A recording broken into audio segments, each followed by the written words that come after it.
Well, welcome YouTubers, thanks for checking out this video, and we've already got 2 extra bonus Dreamcast games already.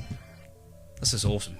So Megafault85 has listened to the people and has already released 2 extra games ported from the Atomiswave arcade system, and this is pretty awesome, especially because I've only just did a video on Metal Slug 6. So the 2 extra games are King of Fighters and also Samurai Showdown something Japanesey. And a few people's been asking in previous video, why are we getting Atomiswave games now of all time and not the Naomi board, which a lot of people remember that being more closely situated to the Dreamcast, and I explain about that later on in the video. So let's go ahead and give you a quick review on these 2 extra games that just came out. So here at first is King of Fighters 11. Again, looks and runs great. A direct port, of course, from the arcade machine. This originally came out in 2005 and got a PlayStation 2 port in 2006. It's a love and hate relationship with me and the King of Fighters series, as I do love the design of the sprites and the characters, and of course the background art, and generally just the whole tone of it. But I just suck at the game. Wish I was better. You will see with the original release that the layout of the buttons was directly from the arcade, but not too long after there was an update already that actually mapped the buttons with the layout with the same as the Dreamcast arcade stick, as well as all the players unlocked. I thought that was pretty sweet. So there is 2 versions of this game online, the one with the original port from Megafault85, and then there's a later update with all the characters unlocked, as well as the controller map and layout redesign. I have to mention though, with this release I found that it was freezing quite frequently, and it took me to after my 3rd attempt, and the game just played absolutely fine. It has been mentioned by other people that have been testing out this game is that the problem was to do with the speed of the SD card with your GDMU drive. So to sort out that problem, they have been stated that you want a class that is lower than 10, so just like a slower SD card will fix this problem. So a pretty simple fix. I haven't got one of those cards to test it, but so far the game's just been running out fine after a few attempts. Next up is Samurai Showdown 6, running awesome. This one had no freezing problems I found. Then also with this release, it did came out on the PlayStation 2 in 2006. Again, for me personally, it's the same experience, much like the King of Fighters series, is that I do really appreciate the sprite work and the art design, and I do love how it actually sounds as well, but it's just, I'm still sucking at this game. But I do find it slightly more enjoyable, especially with the whole weapon system going on. So as I did mention before, and few people's been asking, why now have we been getting these games from the Atomiswave arcade system? Well, as a quick rundown, it started with Sega developing the Atomiswave arcade with Sammy, the company, hence the company Sega Sammy. That started in 2002. That dedicated themselves in developing exclusive arcade games. It was more commonly known as hardware that was a spiritual successor to that as the Neo Geo AES MVS system, due to the collaboration of SNK bringing their titles over in a partnership.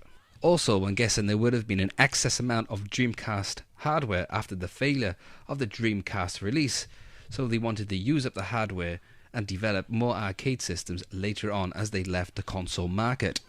So the Atomiswave arcade just literally resembles much like the Dreamcast itself, as the games were built with the dev kit. Now, dev kits themselves are known as secret hardware and software that is developed by the companies and handled only internally and not shared with the general public, and they are an instrument for developing the games, making it very hard to come by in the wild for anyone to actually pick up. The games only came out for consoles active from the years such as PlayStation 2, PS3, 360 or PC, but not for the Dreamcast, since Sega alone legally would no longer exist in the console market as of 2002. So this brings us to 2020, where someone, I can't really find the name of, actually brought an Atomiswave dev kit from eBay, and there you can see it looks much like the Dreamcast dev kit itself. It was discovered that files containing fragments of an unreleased game on that system, where with some of those files, I'm just kind of speculating here because I can't really find any concrete evidence, that some of those must have been applied with other ROMs with Atomiswave to make them bootable up on the dev kit that could then be possible to run on the Dreamcast, all by a guy that goes by the online name as Megafault85. Now this brings me to the last game I'd like to mention here, and sorry about the inconvenience, as I was making this video, this actually got released as well, so I had to bung this in instead of making a dedicated video, so I thought to pile this in all together. Now this one had to be perhaps my favourite release so far. But hold up, with all these new fighting games, they have to be played with the original arcade stick, and I don't have one, and the lockdown is lifted in my country, so I'm going to go ahead and go to my local retro gaming shop.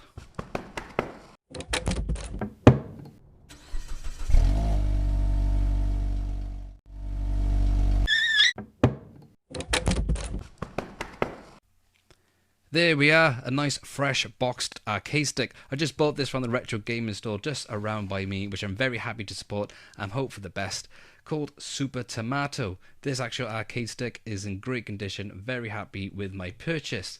Oh yeah, where was I? Oh yeah, the last one. Geo Battle Coliseum, another 2005 release that features a battle royale of SNK characters with some beautiful background art yet again, and a cluster of characters where you can select 2 for each battle and then switch between them on the fly. One interesting fact about this game is the name of the organization that hosts the tournament. Warres is an obvious play on the word Warres, as SNK Playmore blames software piracy as one of the contributing factors to its 2001 bankruptcy.